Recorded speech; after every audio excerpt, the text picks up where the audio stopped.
Bonjour à tous, bien-aimés, bienvenue sur Vie TV pour l'émission Expérience surnaturelle. Aujourd'hui, on continue à parler de l'amour de Dieu parce que comme on l'a vu au cours des dernières semaines, c'est vraiment le plus grand de tous les commandements. Et l'amour de Dieu, c'est le secret pour réussir sa vie spirituelle. Et c'est pour ça d'ailleurs que Dieu en a fait le plus grand de tous les commandements.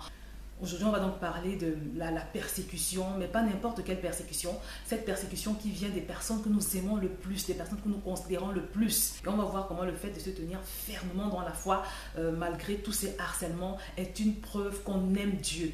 L'attitude à avoir devant un harcèlement de ton copain, de ton fiancé, de ton époux, de ta mère, de ton père ou de toute autre personne proche, de toute autre personne que tu considères beaucoup, l'attitude à avoir, mes bien-aimés, c'est de résister. N'oublie pas qu'en réalité, ce n'est pas à cette personne que tu résistes, mais c'est à Satan. On a vu la dernière fois que derrière la persécution se cache Satan, l'ennemi, l'adversaire, qui n'est pas content que tu aies abandonné son royaume, ses ténèbres, pour te retrouver dans le royaume de Jésus, dans le royaume de la lumière. Donc, l'attitude à avoir quand tu vis ce genre de persécution, bien-aimé, c'est de résister. On va lire quelques passages dans la Bible avant de continuer. C'est pourquoi quiconque me confessera devant les hommes, je le confesserai aussi devant mon Père qui est dans les cieux. Mais quiconque me reniera devant les hommes, je le renierai aussi devant mon Père qui est dans les cieux. À chaque fois qu'un être humain te demande de choisir entre ton Dieu et lui, ou bien à chaque fois qu'un être humain trouve que tu en fais trop. Parce que quand on parle de persécution, il y a deux catégories de persécuteurs. Il y a cette catégorie qui croit en Dieu. Il va te dire, oui, moi aussi je crois en Dieu, mais ta façon de croire en Dieu n'est pas normale. Tu es trop fanatique, tu es trop radical. Donc, c'est des personnes qui ne sont pas athées, mais qui ne sont pas d'accord avec ta façon de vivre ta foi, qui trouvent que tu en fais trop. Et puis, il y a cette autre catégorie de persécuteurs qui ne croient pas du tout en Dieu. C'est-à-dire que pour cette personne qui ne croit pas du tout en Dieu, qui rejette complètement Dieu, qui ne croit même pas que Dieu existe, tu es fou. C'est-à-dire que la personne te considère comme un fou ou comme une folle. Donc, l'attitude à avoir, bien aimé, c'est d'être ferme, de tenir ferme sur ton engagement.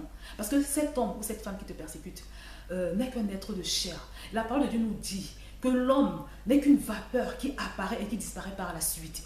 Peu importe ce que cette personne peut représenter pour toi, ne permet jamais à une créature de se mettre sur le même piédestal que ton créateur. Parce que cet homme ou cette femme qui te harcèle pour ta foi n'est qu'une créature. Tu ne sais même pas si demain elle sera vivante ou non. S'il y a une personne qui a payé le prix à la croix, c'est bien Jésus. S'il y a une personne qui a versé son sang, qui a accepté d'être humiliée, qui a accepté d'être torturée, qui a accepté de mourir pour toi, c'est Jésus. Aucun homme, aucune femme n'a fait ce que Jésus a fait pour toi à la croix. Et Dieu est le créateur et cet homme qui te persécute est la créature. S'il y a quelqu'un qui tient nos vies, ta vie et la mienne dans sa main, c'est bien Dieu. Dieu est celui qui tient ta vie entre ses mains et la vie de ton persécuteur. Il est celui qui tient ton éternité entre ses mains. Donc tu ne vas pas jouer ou compromettre ton éternité à cause d'un être humain. Donc déjà sois ferme, que ce soit clair. Pas question de... Il n'y a même pas à réfléchir, bien-aimé. N'abandonne jamais ta foi, n'abandonne jamais Jésus à cause d'un quelconque harcèlement. Jamais, bien-aimé. Et comme je l'ai dit, même s'il s'agit de ton père ou de ta mère, on va lire encore un passage rapidement. Celui qui aime son père ou sa mère plus que moi n'est pas digne de moi. Et celui qui aime son fils ou sa fille plus que moi n'est pas digne de moi. Celui qui ne prend pas sa croix et ne me suit pas n'est pas digne de moi. Celui qui conservera sa vie la perdra. Et celui qui perdra sa vie à cause de moi la retrouvera. Je voudrais attirer ton attention sur le fait qu'il s'agit de ta vie éternelle. Parce qu'après ta vie, il y a une vie qui se poursuit. C'est-à-dire une fois que tu auras fermé les yeux, ce ne sera pas fini, ce ne sera pas la fin de tout. Il y a une vie qui t'attend après. Et tu prendras la direction de celui que tu auras suivi. Parce que si tu suis celui qui te persécute dans son désir de t'éloigner de Dieu et de te ramener dans les ténèbres, après ta mort, c'est celui qui contrôle les ténèbres, le chef des ténèbres qui est Satan, c'est lui qui viendra te récupérer une fois que tu auras fermé les yeux. Et tu iras brûler en enfer avec lui pour toute ton éternité. Bien aimé, ne remets pas en question ton éternité pour un homme ou pour une femme. Aucune personne sur la surface de la terre ne mérite que tu perdes ton éternité pour elle. Comme je l'ai dit la dernière fois, sache que toutes ces luttes sont normales. Tous ces combats sont normaux. Et c'est pour ça d'ailleurs que Jésus nous dit dans Matthieu 22 au chapitre 34, je lis la parole de Dieu, ne croyez pas que je sois venu apporter la paix sur la terre. Je ne suis pas venu apporter la paix, mais l'épée. Car je suis venu mettre la division entre l'homme et son père, entre la fille et sa mère, entre la belle-fille et sa belle-mère, et l'homme aura pour ennemi les gens de sa maison. Bien aimé, la foi est un combat, c'est une lutte. Dieu nous a avertis. Et Jésus nous promet qu'il est avec nous pendant ces moments, pendant toutes ces luttes. Il ne nous abandonne pas tout seul. Donc pendant que tu es persécuté, ne te décourage surtout pas, n'abandonne pas la foi, mais tourne-toi vers Dieu. Tourne-toi vers Dieu qui va te donner la force de vivre cette épreuve. Tourne-toi vers Dieu qui va te donner l'équipement pour pouvoir affronter cette lutte. Tourne-toi vers Dieu qui va te donner la sagesse d'avoir la réaction qu'il faut. Quand on parle justement de persécution, surtout cette persécution qui vient des personnes qui nous sont très proches, de nos parents, de notre conjoint ou de toute autre personne très familière, je voudrais te proposer 3 attitudes à manifester quand tu es harcelé par ces personnes que tu aimes bien, qui te sont chères. La première attitude, bien aimé, c'est de prier. Prier pour avoir la capacité de tenir ferme. Prie également, et ça c'est très important, mon bien-aimé, pour pouvoir être transformé. Parce que, en réalité, quelqu'un a dit un jour que l'évangélisation, la meilleure évangélisation, la meilleure façon de convaincre les personnes qui sont autour de toi, que tu as fait le bon choix, que Jésus est le chemin, la vérité et la vie, c'est de témoigner auprès de ces personnes. Et le témoignage, ce n'est pas simplement de dire des choses, mais le témoignage, c'est ta vie. Quand ces personnes-là te regardent, quand ton père te regarde par exemple, il doit pouvoir constater que toi, ce jeune garçon qui était dans la drogue, tu ne fumes plus. Il doit pouvoir constater que toi qui traînais avec les mauvais garçons de la cité, que tu n'es plus dans ces choses. Toi qui passais toute ta vie dans les boîtes de nuit, tu passais d'une fille à une autre, tes parents doivent pouvoir être étonnés de constater que désormais tu es devenu un garçon rangé, tu es devenu un jeune garçon studieux, un jeune garçon dont les résultats scolaires étonnent. Que bien aimé, rien ne parle plus fort que ton témoignage. Rien ne parle plus fort que ce que ces personnes observent comme transformation dans ta vie. J'ai discuté avec un homme un jour qui me parlait de sa femme qui était convertie.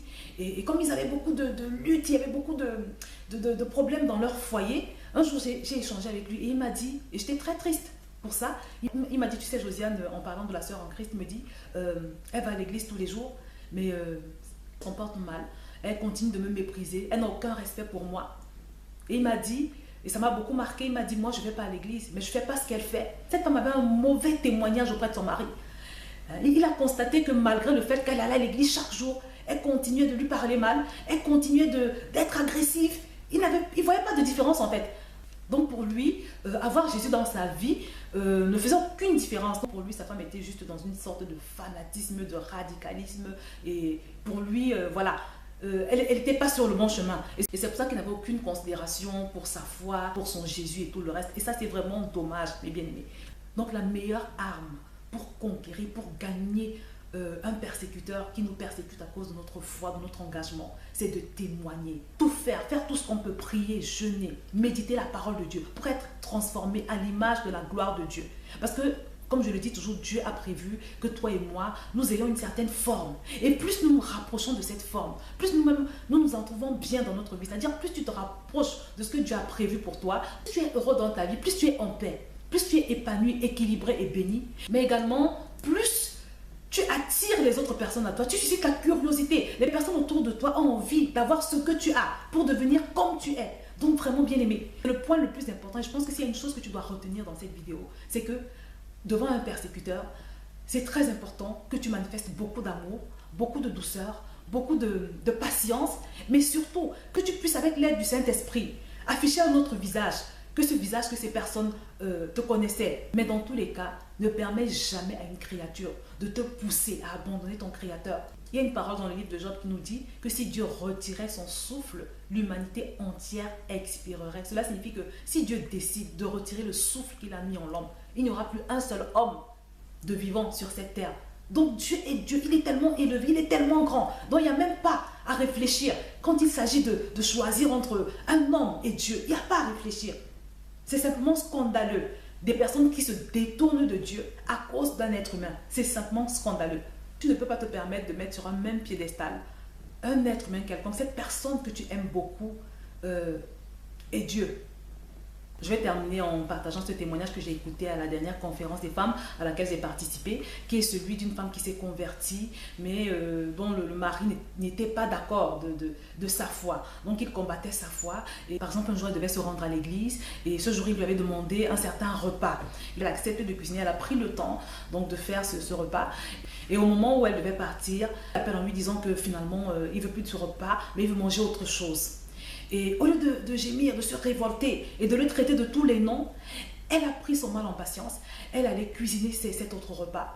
Et elle a pu partir, elle était arrivée en retard, mais elle a fait ce que son mari lui demandait de faire. Et la conférencière raconte que son mari était tellement étonné, surpris.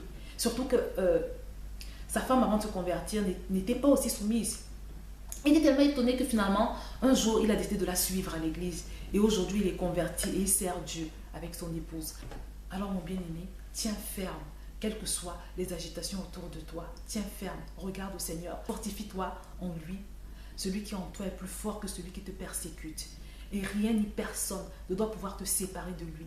Et comme je l'ai dit, ne l'oublie pas, prie et travaille ardemment. Écoute les enseignements, médite la parole de Dieu. Travaille à ton salut, travaille à ta transformation. Travaille pour devenir la personne que Dieu a prévu que tu sois. Parce que ton témoignage parlera toujours plus fort que toutes tes proclamations réunies. Je vais donc m'arrêter là et je te dis à très bientôt sur DT.